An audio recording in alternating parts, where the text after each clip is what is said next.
दोस्तों, जब देश में बात चलती है चर्चित मुख्यमंत्रियों की तो योगी आदित्यनाथ का नाम शीर्ष पे होता है। अभी हाल ही में मूड ऑफ द नेशन की सर्वे रिपोर्ट के मुताबिक योगी आदित्यनाथ देश के सबसे लोकप्रिय मुख्यमंत्री बन गए हैं। 33% मत पाके योगी प्रथम स्थान पे, वहीं 9% के साथ अरविंद केजरीवाल दिल्ली के मुख्यमंत्री, उसके बाद से ममता बनर्जी, उसके बाद से चंद्रबाबू नायडू का नाम आता है। लेकिन अब हम बात कर रहे हैं बीजेपी शासित राज्यों में। आज बीजेपी 12 राज्यों में देश के शासन कर रही है, वहां पे उनके मुख्यमंत्री काम कर रहे हैं। तो ऐसे में बीजेपी शासित राज्यों में सबसे चर्चित चेहरा कौन सा है, ये इसकी रिपोर्ट नव भारत टाइम ने छापी है। नव भारत टाइम एनबीटी ने सर्वे किया है। इस पूरे सर्वे में पुष्कर सिंह धामी शीर्ष स्थान पे हैं। 53% मत पाके पुष्कर सिंह धामी का नाम शीर्ष पे चल रहा है। पुष्कर सिंह धामी वही नाम है दोस्तों जो कहीं ना कहीं उत्तराखंड की सीरत और सूरत बदलने में कामयाब हो चुके हैं। 21 में मुख्यमंत्री की शपथ ली थी और आज 24 में महज 3 साल के अंदर उत्तराखंड के लिए ऐसा काम कर दिया है जो कोई सोच नहीं सकता था। पहाड़ी वादियों के लिए उन्होंने ऐसा काम कर दिया उत्तराखंड के लिए कि उत्तराखंड आज देश में विकसित राज्यों की सूची में आ गया है।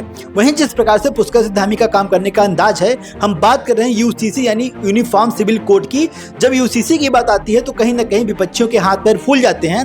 यूसीसी आज देश में लागू नहीं हो पाई है, लेकिन पुष्कर सिंह धामी ने यूसीसी लागू करने की तिथि भी बता दी है कि उत्तराखंड में लगभग 9 नवंबर तक यूसीसी लागू कर दिया जाएगा। उससे पहले यूसीसी यानी यूनिफॉर्म सिविल कोड पूरे उत्तराखंड में पूरी तरीके से पुष्कर सिंह धामी लागू कर देंगे।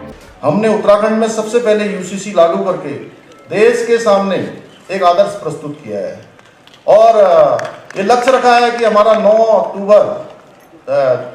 नवंबर जो हमारे राज्य स्थापना दिवस है, राज्य स्थापना दिवस से पहले हम यूसीसी को राज्य के अंदर लागू कर दें और इसका लाभ उत्तराखंड की जनता को मिलना शुरू हो। तो पुष्कर सिंह धामी का जो काम करने का अंदाज है वो एकदम अलग है। वहीं पुष्कर सिंह धामी के बाद बात कर ले तो हेमंत बिस्व शर्मा असम के मुख्यमंत्री, उसके बाद से भूपेंद्र पटेल गुजरात के आते हैं। तो वही पुष्कर सिंह धामी शीर्ष पे पहुंच गए हैं और पुष्कर सिंह धामी थोड़ा अलग काम करते हैं। और जिस प्रकार से उन्होंने सनातनियों के लिए काम किया उत्तराखंड में, जिस प्रकार से उन्होंने मौलानाओं की बोलती उत्तराखंड में बंद कर दी है, वही जिस प्रकार से उन्होंने उत्तराखंड को सजाने संवारने का काम किया है वो अतुलनीय है। वो पुष्कर सिंह धामी अब एक बड़ा नाम बन चुके हैं।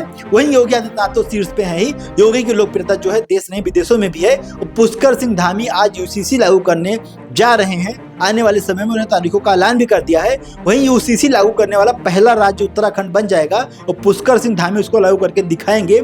ये स्पष्ट बारी सोच है और ये तेज तर्रार उनकी छवि दिखाता है कि किस प्रकार से वो काम करते हैं और आज देश और जनता उनको क्यों लाइक करती है। उत्तराखंड की सबसे बड़ी पसंद पुष्कर सिंह धामी इसीलिए बनते चले जा रहे हैं क्योंकि उत्तराखंड के लिए बड़े अच्छे बड़े बेहतरीन काम पुष्कर सिंह धामी ने करके दिखा दिए हैं।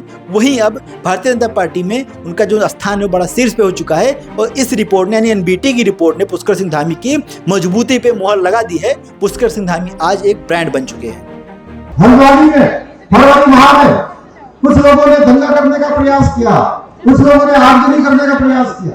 हम उत्तराखंड के अंदर इस प्रकार की घटनाओं को कदापि नहीं होने देना चाहते। इन घटनाओं की भविष्य में कभी पुनरावृत्ति हो, इसके लिए उत्तराखंड सरकार दंगा रोधी कानून लेकर आई है।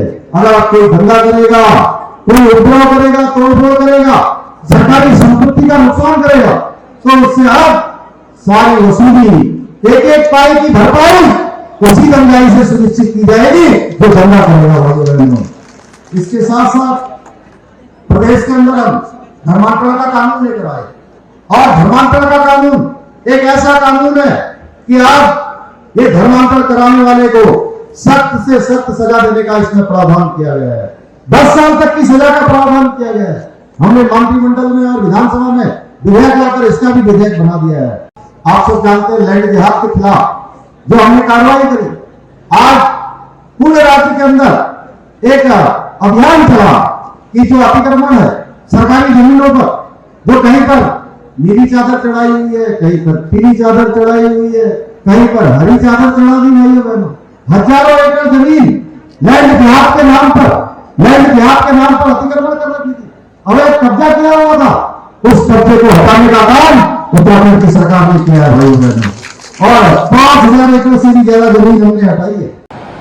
हिंदुओं पर हो रहे अत्याचारों को देखकर व्यथित हैं। आप सब लोग टेलीविजन देख रहे होंगे, आप सब लोग समाचार पढ़ रहे होंगे और मैं अपनी बात बताऊं तो वहां से जितनी खबरें आ रही हैं उन खबरों को देखकर मन बहुत व्यथित हो रहा है और मैं रात को ठीक प्रकार से सो भी नहीं पा रहा हूं। जिस प्रकार से वहां से चित्र आ रहे हैं, जिस प्रकार से वहां पर अत्याचार हो रहा है, मुझे दुख है कि हमारे देश को जाति पाति के बंधनों में बांधे रखने वाले तमाम हमारे सामने जो आज प्रधानमंत्री आदरणीय मोदी जी का विरोध करते हैं, विपक्षी पार्टियों के लोग हैं, वो सारे के सारे इस अवसर पर चुप हैं।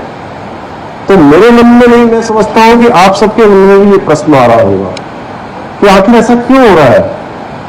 उनके लिए क्या हिंदुओं का जो मानवाधिकार है वो मायने नहीं रखता क्या?